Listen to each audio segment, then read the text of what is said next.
मायावती अगर ना एनडीए में गई और ना ही इंडिया गठबंधन में तो किसे नफा और किसे नुकसान होगा।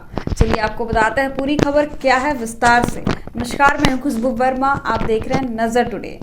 देश में जब ज्यादातर पार्टियों ने आने वाले लोकसभा चुनाव में अपना साइड चुन लिया है, ऐसे समय में मायावती उन चंद अहम नेताओं में से एक है जिन्होंने कहा है कि वे लोकसभा चुनाव किसी गठबंधन में नहीं लड़ेगी। 4 बार उत्तर प्रदेश की मुख्यमंत्री रही मायावती ने मंगलवार को एक प्रेस रिलीज के जरिए ये कहा है कि वे चुनाव में अकेले मैदान में उतरेगी, लेकिन इंडिया गठबंधन की मुंबई में होने वाली तीसरी मुलाकात से पहले ये अटकलें तेज हो गई है कि वे इस गठबंधन का हिस्सा हो सकती हैं।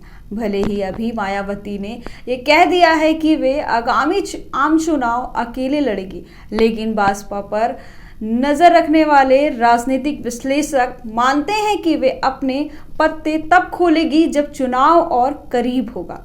80 लोकसभा सीटों वाला उत्तर प्रदेश आम चुनाव के लिहाज से सबसे बड़ा राज्य है। एक अनुमान के मुताबिक यहाँ 21% आबादी दलितों की है और दलितों के बीच मायावती की अच्छी बैठ मानी जाती है। ऐसे में मायावती की सियासी कदम क्या होगा, इस पर सबकी नजर है। मायावती उत्तर प्रदेश में 3 बार बीजेपी के गठबंधन के साथ मुख्यमंत्री बनी। ये 2007 का चुनाव था जब मायावती को अपने दम पर बहुमत मिला और चौथी बार राज्य की सीएम वो अकेले अपनी पार्टी के दम पर बनी। लेकिन इसके बाद से ही मायावती की ताकत घटने लगी। सबसे हालिया विधानसभा चुनाव में भाजपा 403 विधानसभा सीटों में से महज 1 सीट जीत पाई।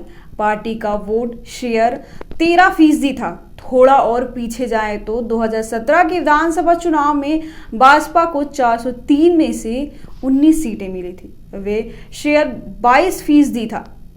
तब बात लोकसभा चुनाव की करें तो साल 2019 का चुनाव भाजपा ने समाजवादी पार्टी के साथ गठबंधन में लड़ा था। भाजपा को इस चुनाव में 10 सीटें मिली थी और सपा का खाता 5 सीटों पर सीमित रह गया था।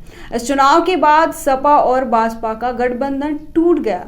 अखिलेश यादव ने कहा कि हमारा वोट तो बहन जी को ट्रांसफर हुआ, लेकिन इसमें इनका नुकसान हो गया। वहीं मायावती भी चुनाव के बाद दिए गए बयान में कहा कि सपा के साथ जाकर उन्हें चुनाव में नुकसान हुआ है। एक अनुमान के मुताबिक उत्तर प्रदेश में दलितों में 65 उपजातियां हैं। इनमें से सबसे बड़ी आबादी जाटव समुदाय की है। कुल दलित आबादी का 50% हिस्सा जाटव है। मायावती खुद इसी समुदाय से आती है। अब देखना ये होगा कि मायावती अगर अकेले चुनाव में उतरती है तो इसका खामियाजा इंडिया गठबंधन को भुगतना पड़ेगा। पर मायावती हमेशा से अपने उच्च निर्णय के लिए जानी जाती है। अब आगे की राह कितनी आसान होगी ये दूर की कौड़ी है।